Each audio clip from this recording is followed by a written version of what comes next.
Welcome and welcome back. My name is Colette. I am going to be doing a book review for The Last Man on Earth by Shae Sanders. I recently read this book. It left an itch in my brain and I need to talk about it. So here we are.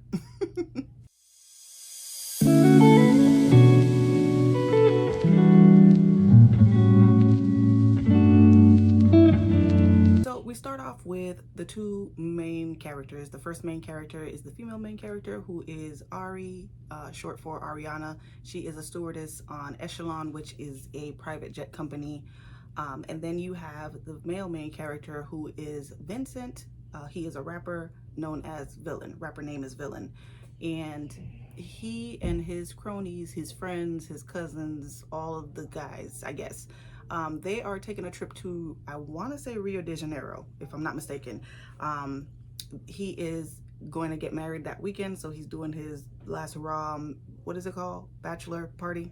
Yeah. And she is a stewardess on this flight, but he is incredibly rude. So he is very much being disrespectful towards her. As soon as he got out of the car, he saw her and he was like, damn, she fine.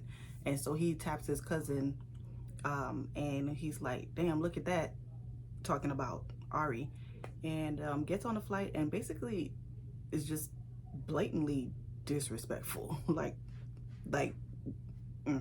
So he essentially tries to persuade her to sleep with him because she just feels like, or he just feels like, I'm a rapper, I have money, everybody has a price, you know, there's no respect there, obviously. And she's just like, ill, no, if you were the last man on earth, I still wouldn't sleep with you. See what she did there? Yeah, you following me. So I just want to let you know that's pretty much the synopsis of that book. The author's note from Shae says, be advised, this book contains very explicit sex and profanity. This is a new one for me, but I really enjoyed writing it. I hope you like it too. Love, Shae. Now, I will say there is sex in here and profanity. I don't feel like they were explicit, but maybe I'm just a heathen. But I just want to give you that forewarning as well. So let's get into it. They get on the flight. He is being disrespectful, and then, you know, there's some turbulence. Everybody's freaking out. She's doing her job, and the plane goes down. They crash on a deserted island in the middle of nowhere. Okay. No survivors. Mind you, his nephew is with him. His nephew is like 19. His cousin is with him, the one that he was telling at the beginning of the story, hey, check out this girl, she looks good, whatever be the case. And then his cronies, they're all there. He also has a photographer that follows him around taking pictures, so that they can be in a moment and not have to worry about capturing anything. Her name is Miss Kiara. He has a lot of respect for her, even though he is disrespectful in front of her. For her, respectfully, he calls her Miss K. Like, he said that she had a really fine daughter, but because he loved her so much, he didn't even mess with her daughter. Like, he holds her to a high regard, is what we're getting from Vincent's point of view. This is dual POV, by the way. The plane goes down. When the plane goes down, Vincent is shook. Okay. Vincent, even though he raps all that rah-rah, Vincent is not a hood nigga. Okay? He did stupid things, but he doesn't live the life that he raps about in his songs. So he's seeing dead bodies, he's seeing blood, he's seeing all of these things, and he doesn't even know how to, like, he's shook. He doesn't, and that's understandable, right? I feel like even if you did live that life, that's not necessarily something you're used to seeing, especially at that rate. You have multiple bodies, multiple people that you care about, that you love, that are now gone. The pilots are gone. When he's the first person to wake up, I believe, and he does a shout to, you know, see if anyone else is awake. He hears Miss K, so he goes to get her, and he hears Ari when he goes to get her as well. So he takes them out of the plane. Ari then informs him, hey, she has a gash or a huge cut, whatever you want to call it, in her leg. So she's not, she doesn't have the full use of her legs, right? So she's telling him what to do, and he's getting upset because he's just like, don't talk to me, you stupid bitch. Like, when I say disrespectful, I mean disrespectful. So he's like, no, don't talk to me. Don't tell me what to do. You go do it. And so Miss K kind of has to check him and was like, hey, you need to listen to her. You need to work with her. She knows what she's doing. She's trying to help you. So he listens to Miss K. Him and Ari go back onto the plane. She's checking pulses because you're trained as a stewardess to know how to do that. Flight attendant, stewardess. I'm not trying to be disrespectful. You know what I'm saying. Okay. Air hostess. So she's checking the pulses. He didn't even check the pulses. He just knows that they're dead, which I think obviously you would know too as well. But he's like, I don't want to confirm it. I can't live with that. And I have to side with him there. I get that. These aren't just your friends. These are people that you've grown up with. Some of them are blood relatives. So he's trying to cope as best as he can, but he doesn't want to seem like a punk in front of her. And so he goes and he gets like blankets, all of the food off of the airplane. He gets all of the bags, like with the clothes and stuff, toothpaste, toothbrush, all of the things. She's telling him to get all of these things so that they have some type of arsenal, I guess you would say, of things that they're used to, accustomed to, until they get picked up, until there is a search plane that comes and rescues them. And so it's just him, Miss K, and Ariana. The plane, after they get everything, the plane goes up in flames. He says, you know, it's pretty charred. You can smell the bodies burning, which heartbreaking, because you're now witnessing, not only do you see that your family members and your best friend has died, but you're witnessing them being burned. There's nobody for you to carry back, even if you are, you know, rescued. So he and Miss K and Ariana settle under the trees somewhere. He makes a fire that night, which, you know, he's not a survival person. But he did it. He had a lighter, and that's what he did. He made his fire that way. Miss K is in a lot of pain. Poor Miss K. Miss K is in a lot of pain. So he has Percocets. So he's like, I got some perks. You want that? It'll help with the pain. Anyways, I digress. You know, that's not what she needs. But, you know, he gives her that. And before she can take it, she was like, well, give her some food first. Ariana says, give her some food first, so that she can eat. And he was like, why the fuck you keep talking? Man, I would have fought. Crushed leg and all. I'm fighting. You ain't gonna talk to me any type of way. And again, Miss K has to check him and was like, hey, she's helping us. Relax. And he's like, well, why she need food? And she's like, because most people don't take drugs recreationally, so they need food to line their stomach. And so he gives her something to eat, which I would have thought was common knowledge, but what do I know? He gives her something to eat and then gives her the perks, and they pretty much just eat the stuff that's on the plane. And it's so funny the way that she writes about their internal dialogue with themselves. So for instance, that night they ate lobster rolls for dinner, and he's like, can you imagine, I am a rapper, I make money, I make millions, and all of this shit is packaged food on a private jet. It's not even chef made and prepared and then warmed up for me. You giving me a packaged food that I spent millions on. And I'm thinking to myself, I would have never thought that, but yeah, if you go on a regular, what do you call it, a regular plane with us regular people, you getting packaged meals. So for you to pay for a private jet and that's what they're giving you, is, I get what he's saying, that's off.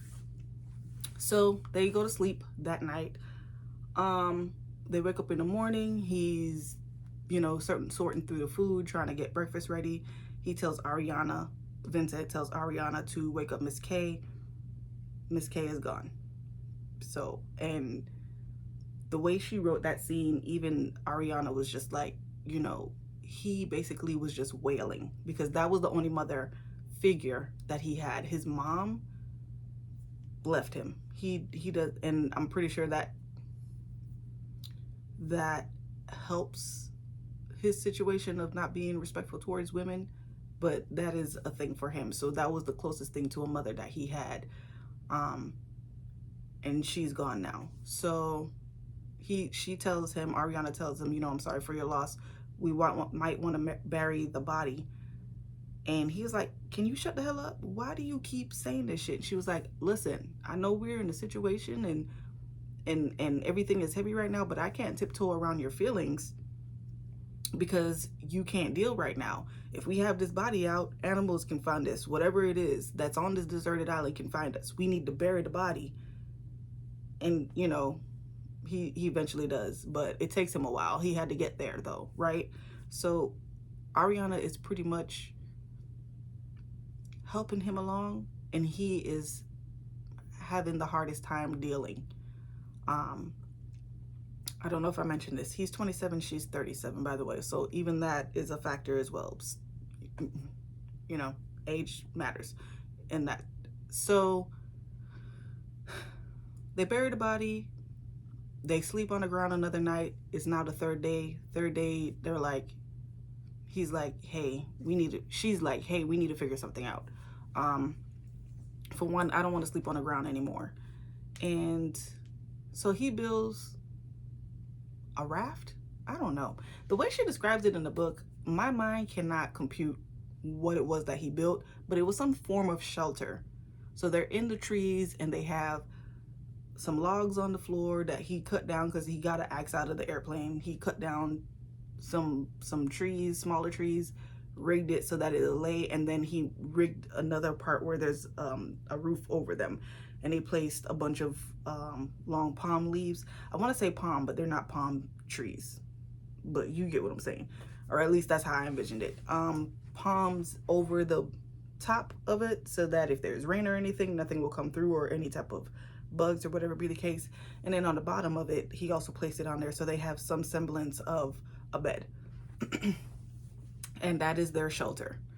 He then goes and finds the ocean for her because it's been 3 days. They haven't taken a shower. And she's also telling him, hey, we're going to be out of food and water pretty quickly. So we need to start finding, you know, clean water for us. We need to find the ocean so we can actually shower, you know. She's guiding him along and he's listening. I think his problem is that Vincent feels overwhelmed because he's always having to do everything for everyone. He is the rapper. He's the one that takes care of the family. So at this point, their relationship is still kind of tenuous between them. They finally have a kumbaya moment and what's the word I'm looking for? They come to a truce, I guess you can say, and realize it's just the two of them. Literally, no one else. We only have each other until we are rescued. You're the only company I have. You're the only person I have to talk to. Okay, this is not like Tom Hanks and all he had was Wilson. Okay, they have each other. That's it. So they realize, okay, we're gonna have to work together and get this figured out. So they go have dinner that night, and by dinner, some of the food that they got off the plane, and he says something to her that makes her kiss him. Or it's not even that he said something that makes her kiss him. It's more of a you're here, I'm here type deal. And she kisses him and he's like, why'd you stop? She's like, you know, we both have someone at home. That was wrong of me. It was kind of in the moment. I apologize. And so he's like, it's cool. In his mind, he's like, it's cool. I already know I'm gonna get her. Because he is determined to get her. Even though he's on a deserted island. Later on in the story, we do find out though, like he's been waiting a while. His fiance didn't want to have sex with him for a month prior to the wedding because she wanted it to feel like the first time again. And he was like, we have a whole child together. What are you talking about? No. But that's where they were. He then asks her, this is days later, like maybe day 7, the first weekend, still no rescue team coming to have found them. And he asked her, you know, how long are you gonna make me wait? It's like, sir, how dare you expect to get some coochie? Relax, calm down. And she said the same thing. Why do you think that's inevitable? And he was like, it's just me and you. I know I'm gonna get it. And she was like, look, You're not gonna get it just because you're the only man here. So she tells him, look, I'm not just gonna have sex with you just because you're the only person here. You know, you need to put in some type of effort. Actually, no, she doesn't have that conversation with it yet. But he says everyone has a price. So what's your stipulations? And she's like, I don't have a price. I'm not doing it. So the next day, they decide to move their housing, if that's what you want to call it, closer to the water. Did I tell you he found the water, by the way? He found the ocean so that they can take showers. He moves their housing, their bags, all the bags they got, their clothes, everything, closer to the ocean, so that they can have a visible view of the plane if there is a rescue plane, also so that it's easier for them to get to the ocean, to take a shower, wash clothes, you know, do all of the things. Now, also, they are running out of water. It's been a week, so they're about to be dehydrated. He rebuilds his place, the lodgings for them. He makes it like 3 feet wider, longer, wider, one of them, I don't know, but she's happy, so that they have a little bit more room, but they have the shelter as well. That night they go to bed, and they find out, or they don't find out, but they hear a noise, and he tells her to go back to sleep because he's scared. He's like, I don't want to address that noise. We gonna act like it's not here. Go to sleep, girl. You good. So eventually, the noise gets louder. They hear like a snorting, snarling, something like that. Come to find out, they have on the deserted island wild boars. Where you came from is my question. I'm not saying it can't be true. I'm just curious, you know?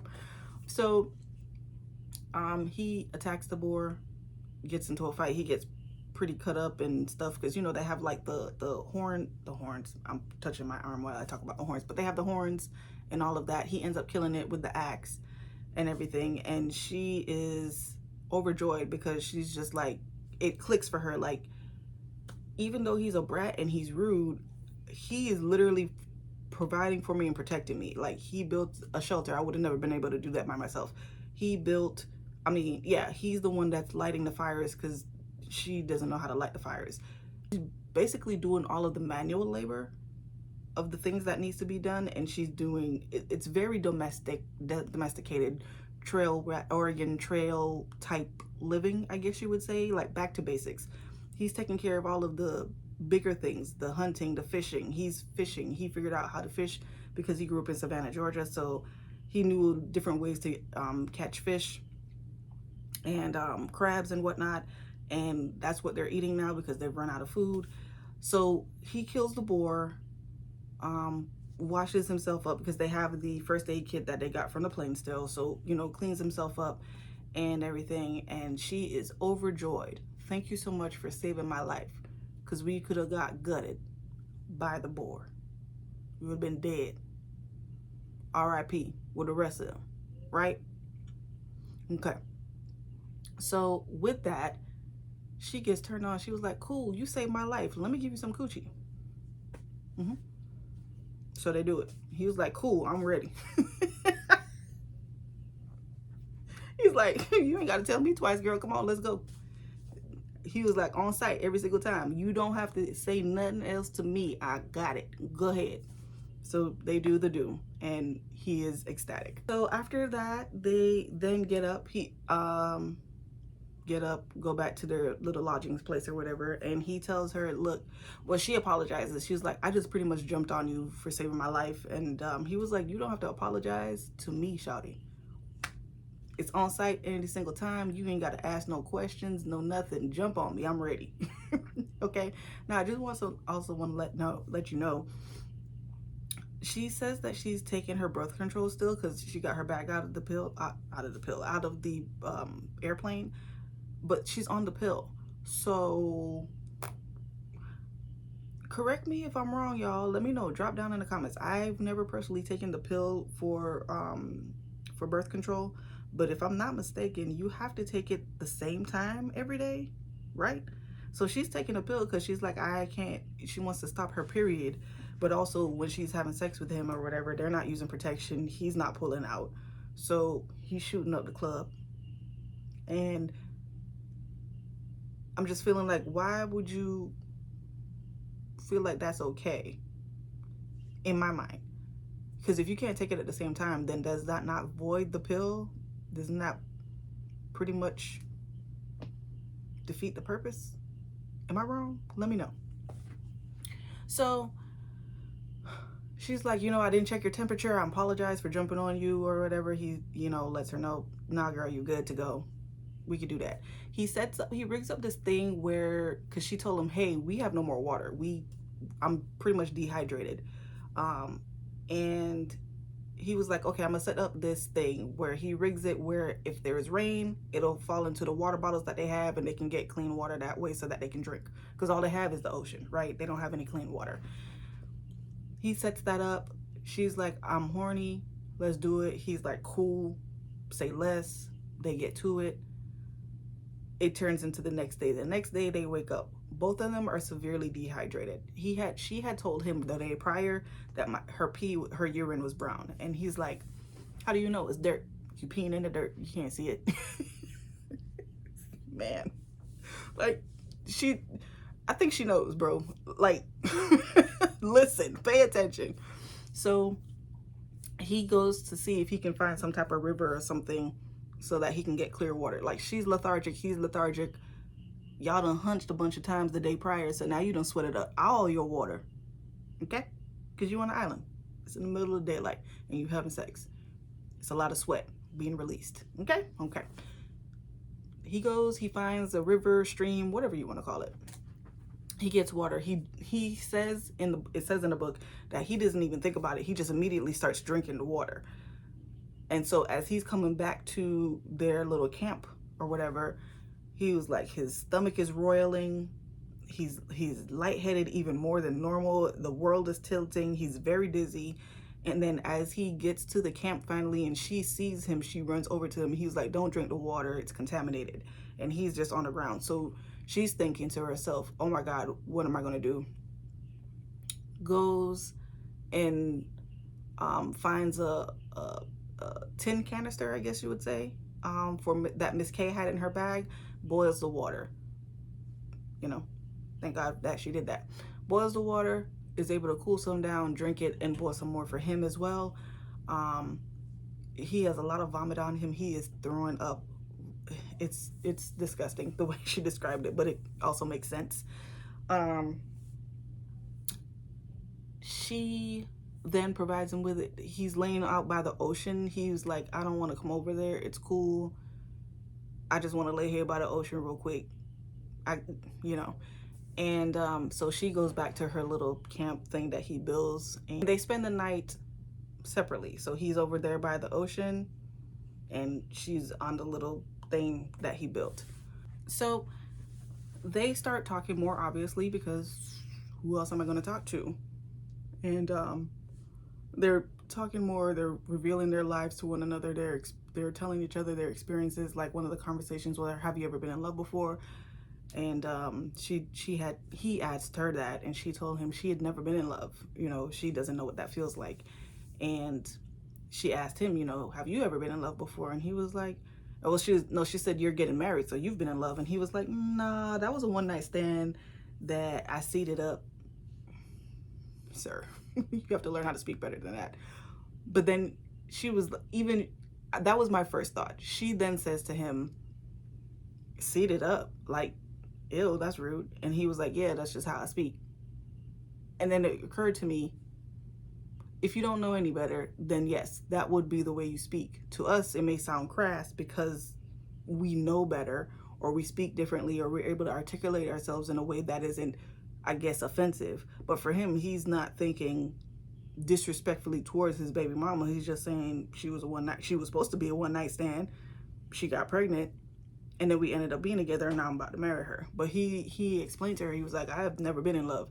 I just didn't want to be, he said that he just didn't want to be, a dad that wasn't there for his child, and I had to respect that. One day he's talking, so it's now weeks past or whatever, and he's talking. He was like, I feel kind of overwhelmed.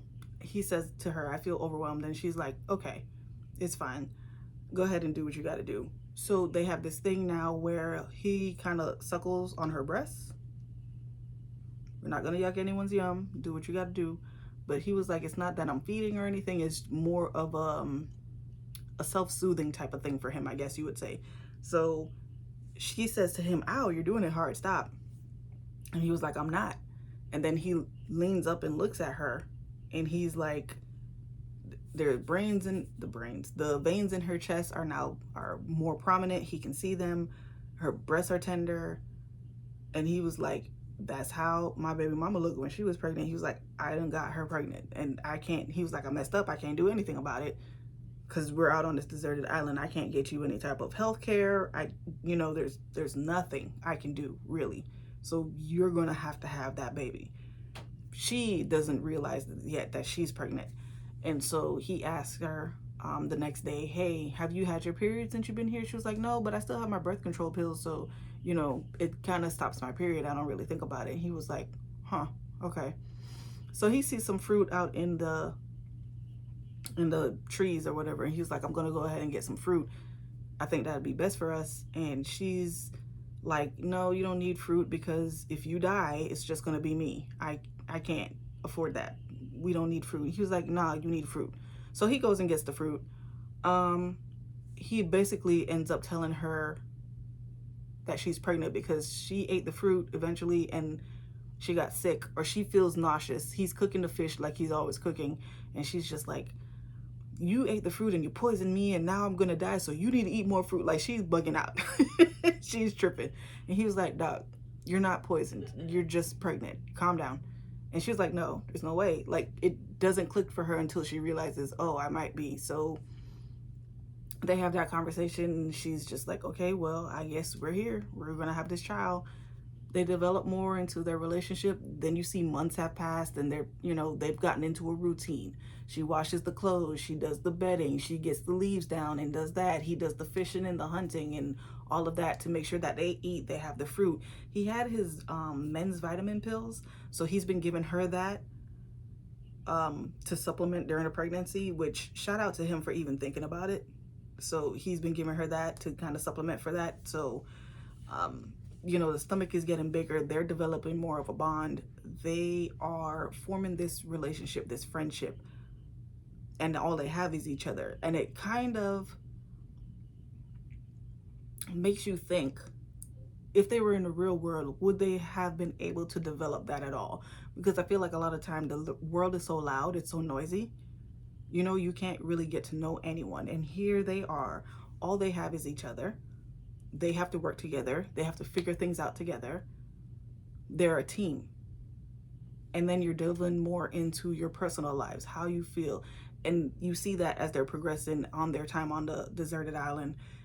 They're asking each other, where's your head at? How do you feel? What's going on? They check in outside of all the hunching, because they hunch a lot. Just letting you know now, in case you want to read a book, it's a lot of hunching.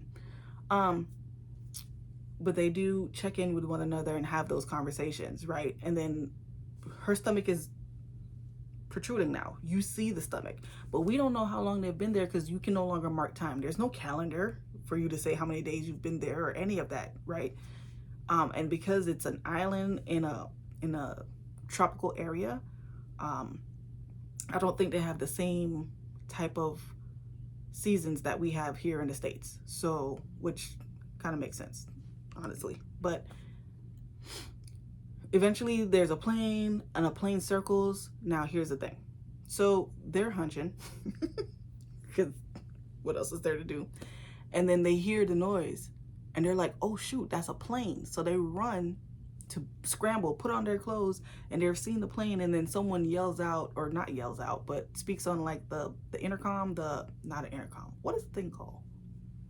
You know what I'm saying? That projects the voice, that thing. I can't think of the word right now. Speaks on that, and they were like, hey, are you guys a survivor of flight 279? And he was like, I don't know what the flight number was, but she, being a stewardess, she remembers that. She's like, yes, that's us. And so they were like, okay, give us an hour. We're going to circle back and get a crew to come get you guys. We know where you are now.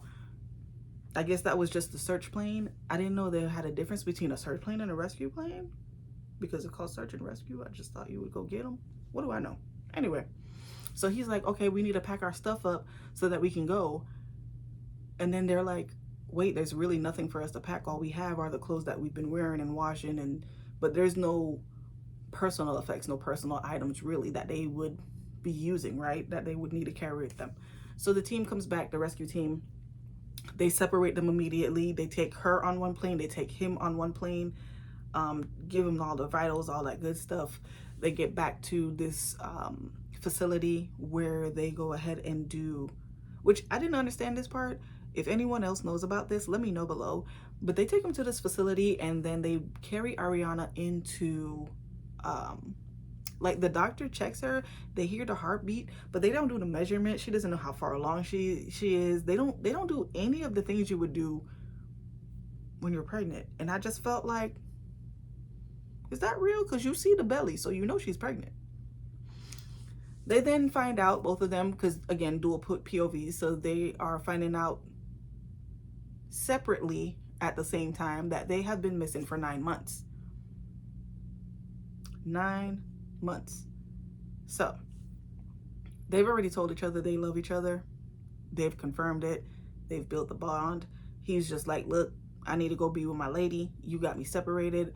But they had the people, the rescue team, whoever, they had someone go in to speak to the both of them. And that someone is, she is a therapist. And so the therapist is just basically trying to get their mental state as it is. And she's asking both of them pretty much the same questions. You know, how do you feel? Do you feel like you're dependent on this person? But she's not asking leading questions the way I'm telling it to you. She is asking the questions you would ask, I guess you would ask as a therapist, so that you can delve into yourself and answer. But she's basically trying to assess that they're not trauma bonding, because the both of them keep asking, hey, where is my baby? Why do you have me separated from him? So eventually Vincent, he's like, nah, I ain't got time for that. Is somebody gonna let me go see her, or I'm gonna mess everybody up and fuck around and piss everybody off, and I'm gonna go find her. So he snatches the IV out his hand. He goes to go find his girl. They were like, oh, she's over here, she's in room 7. I was like, okay. He goes in, he sees her. They're happy to see one another. The U.S. Embassy guy, I can't remember his name, let's call him Tom. Tom says, hey, we got you a plane. We're going to get you back to the States. You know, we just need to get your passport sorted. He was like, we're going to try to make sure media doesn't know that you were found, because obviously everyone knows that he was engaged, because he's a rapper. Everyone knows that he was engaged. He was going on his bachelor party, or his bachelor trip, whatever, and about to go marry his baby mama, and you coming back with a woman that's not pregnant, and it was just the two of y'all. Everybody can put 2 and 2 together, right? So they get on their plane, they leave. When they finally land, come to realize somebody leaked something, and now everybody knows that they're back. So both their families are there waiting for them. She says that they get off the plane, they're holding hands. She feels comfortable, but she kept questioning it on the plane. She was like, you know, he's gonna have to go back. He has a baby mama, he has a son. Like, it's not gonna be 2 of us anymore. And that's kind of heartbreaking, because she's like, the first time I fell in love is to a man that was already in a relationship, that already had a family. And now I would be viewed as the homewrecker. And that kind of makes sense. Well, not kind of makes sense. That makes sense. That's how they're viewing you. But let's be real. If you're on a deserted island for however long, no one has found you. All you're thinking is survival. You're not thinking, well, this person is waiting on me. This person is waiting, right? So they're holding hands off the plane. He keeps reassuring her, I'm with you. I love you. I don't want to be with anyone else. You're all I want. It's just you. And they're off the plane. They're walking down the runway. They get into the area where they see their families or whatever. And immediately the little boy says, Daddy. And the baby mama says, babe, or something like that. And he lets her hand go and he hugs his son, because that's his son. And then, you know, hugs on the baby mama, because that's his baby mama. And then her family comes in and swarms her and hugs on her and everything. But that was a key moment for her. Like, that the way the author wrote it and the way Ariana processed it in her mind was, it was immediate. Like, he let my hand go. This is no, it's us. It's, we're now separated back to our original camps with my family and your family, and that's where it is. And Ariana's family escorts her out of there, and they leave. And she turns her phone off. She finally has a phone, by the way. Not finally. They had the phones. They all had their phones. Miss Kiara, Vincent, and Ariana, but there's no cell towers, so they couldn't do anything. So they just turned it off. They finally powered it back on. All of the messages and everything comes through. They're seeing everything. So they leave, Ariana and her family, and she is devastated because she just feels like he made his choice. It was evident that he made his choice. And Vincent, being the way that he was, he realized, you know, I literally had to take care of this woman this whole time, and now he's on to that. Usually he had his secretary, his assistant, his assistant or anybody else do whatever they need to do. He's like, now I'm used to having to take care of someone and be the one that thinks about it. So he's already making a mental list. He's like, all right, I need to get her the best OBGYN. I need to get her into a house that's in a gated community so no one's attacking her. I need to make sure that, you know, she's set up and straight. She has a bank account, all of the things. And he does that. He has his assistant. And we then get back to Ariana's point of view, and Ariana is talking to the family or whatever, and she was like, you know, just let it out. When did you guys find out I was pregnant? She was like, well, we didn't know you were pregnant. Her sister, she has a twin, by the way. He was like, well, we didn't know you were pregnant until we saw you walk through the door with the belly. No one said anything. All they said was that you were found. So we definitely came down. Come to find out, they did a search and rescue for about a month, couldn't find them, and they gave up. They were presumed dead. Everyone was presumed dead. The reason that they had another search and rescue find them is because Ariana's dad was like, no, my child isn't dead. I would know if my child is dead. Or if she is dead, you won't bring the body back so I can bury my child. He cashed out his entire 401k to go pay for a search and rescue team. And that's how they end up getting found. Shout out to you, Daddy. Real love. Shout out to you. And that's how they found him. But she's all depressed or whatever, because she's just thinking, yo, I just spent 9 months of my life with this man. I love him. We're having a child. And immediately he dropped me like a hot potato. She looks at the phone. She has a text message from him. She's like, how did he even get my number? And he was like, I wouldn't even question it because he's a rapper, so of course he can get my number. And he sends her a text message that says, hey, why did you leave without saying goodbye? And she's like, boy, whatever. Because she's in her feelings immediately. Understandable. We get to Vincent's POV. He's like, his son is crawling all over him. His son's name is Junior. So Junior's crawling all over him. And everything, and they're happy and excited. He's happy and excited to see him. He was like, I just let him do whatever he want to do because I haven't seen my son in so long. And Shamari, which is his fiance, the baby mama, was just sitting on the chair, and he's like, Shamari is never quiet, ever. And that was one thing that he would highlight too when they were on a deserted island. It was that he can sit in silence with Ariana and never feel like he's alone or that he's by himself. It was a comfortable silence. He said with Shamari, she could never do that. She would always be talking, and she don't be talking about shit. He wants you to shut up, but she just be yapping. So he's like, that's different. And then eventually when she finally does speak, she's just like, so who's the baby for? Who's the daddy? And he was like, well, how long have I been gone? She said 9 months. And she said, and he looks at her and said, I think that explains it. You know, she cries and carries on and does all of the things. And he's just like, I can't deal with this right now, because his sister, who also came to see him, is in the bathroom bawling because he confirms to her, yeah, your son, your 19-year-old son that was on a bachelor trip with me has gone away, has died. So I don't have time to sit here and talk to you about getting another woman pregnant when I was on a deserted island for 9 months. You're taking it as an offense towards you And all I was trying to do was survive. Now my sister in the bathroom crying, my aunt and uncle over here crying because his cousin was with him that he grew up with. He lived with his cousin's family. That's where he was raised. And he has to explain to them, yes, I saw that he died. You know, all of the things. Like, he had multiple, he has to explain to the photographer's kids, I'm sorry, I tried to help your mom as best I could. She ended up dying, even though, you know, she got off the plane or whatever. But I'm assuming the way it was explained that she had internal injuries. So there really wasn't much that he could do.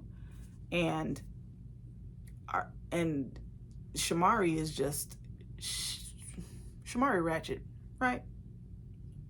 That it is what it is. Shamari Ratchet.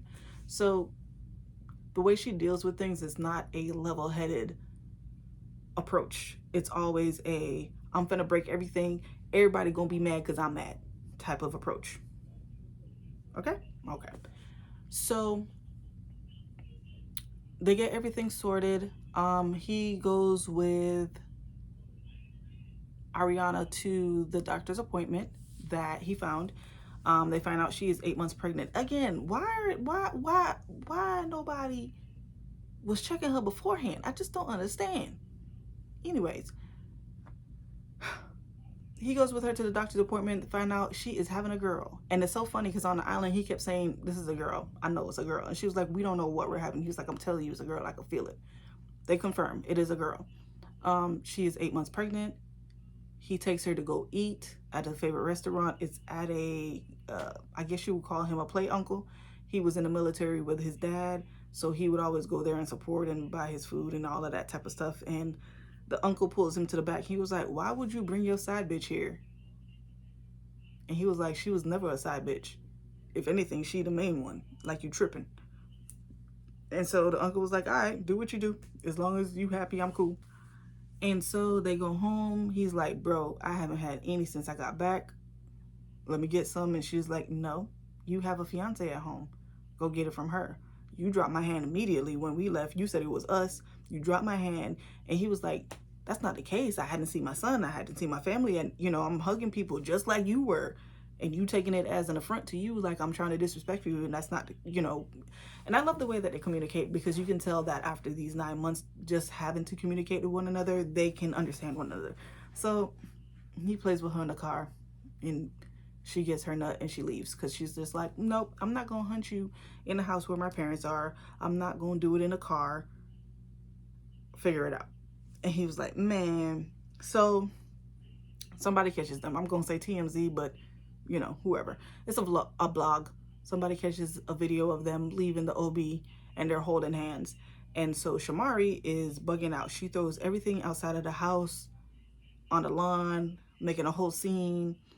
And he pulls up to the house and he's just like, okay, that's fine. Pull all the stuff in the car. I'll get a hotel room. And he leaves. And everybody is looking at them different, because they were like, that's not what they would do. They were known for having a toxic relationship. It was always on social media. They would fight, they would argue, they would make up. He'd buy her a bunch of stuff. They'd have sex. You know, that was their thing.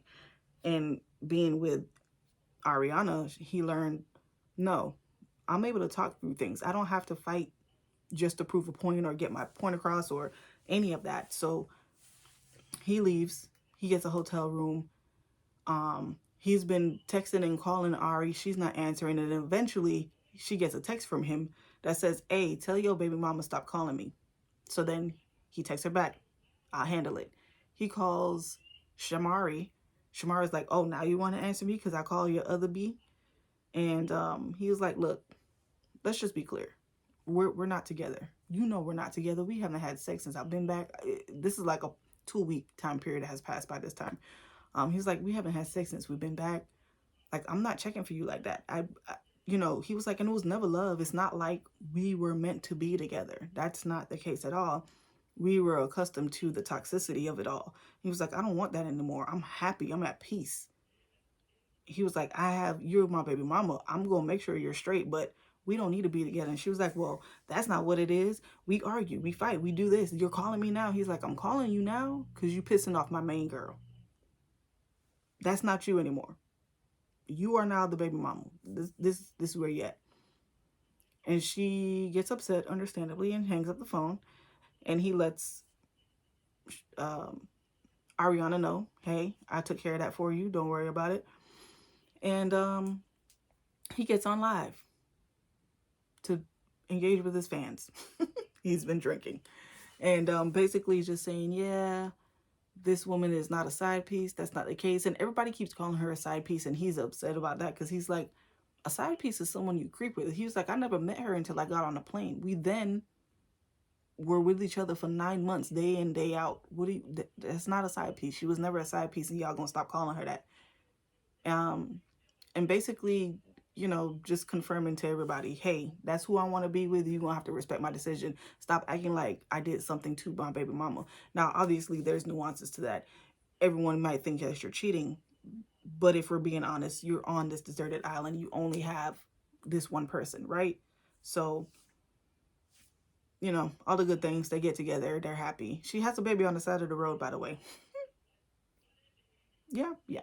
So, all in all, I just wanted to say, like, the story left an itch in my brain because I don't know what it is. I think I might be into survivalist stories, books, novels. Because my last book last year, my number one book of 2025 was Project Hail Mary. I love that book. That was also a survivalist story. And I felt like this was executed so well. And maybe I don't feel like I ever see a survivalist story with Black people.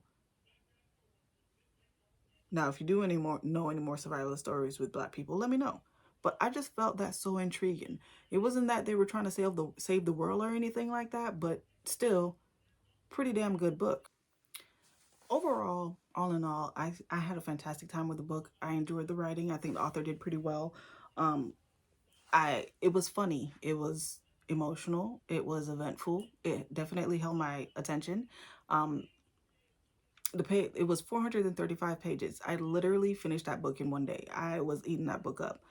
I rated it a 4.25. So I'm gonna do Carpile with y'all and see if that actually holds. So in case you don't know what Carpile is, so Carpile is a way to basically rate your books. So it has 7 categories, and then you can rate them 1 through 5. Um, and then you divide your total by 7 to get your rating. Again, I rated the book 4.25. So we're just gonna go through Carpile real quick and see if that stands. All right. So first category is the C, which is for characters. Based out of all of the characters in the book, I would rate that a 4.5. I enjoyed them all.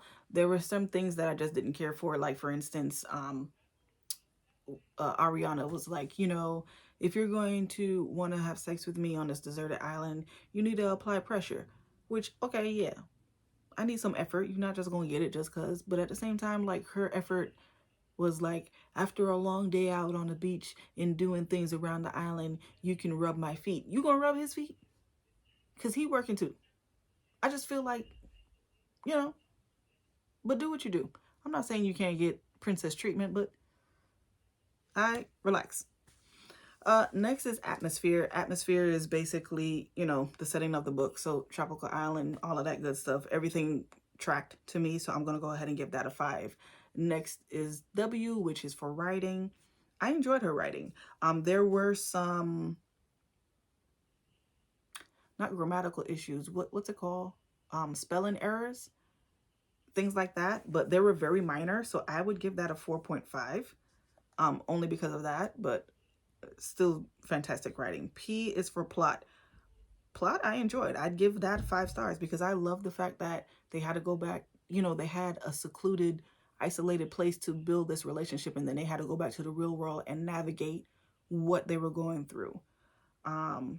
Next is I, which is intrigue. And I was intrigued. Again, I read that book in a day. So I'm going to go ahead and give that 5 stars. Next after that is L, which is logic. Logically, it made sense. Some of the things I did question, like, for instance, they kept saying in the beginning of the book, he had to go find the ocean so that they can both take showers and, you know, bathe, do all of the things, wash clothes, everything. There were only things, there were little small details that didn't make sense, but they didn't take away from the story itself or the logics that they had to apply as far as surviving and doing all of the things. Um, I will say some of the story was a little bit of suspension of belief because all of a sudden he was Bob the Builder. But you know what? You don't know what you can do when you have to until you are in a place where you have to do it. So I'm gonna go ahead and give that 5 stars.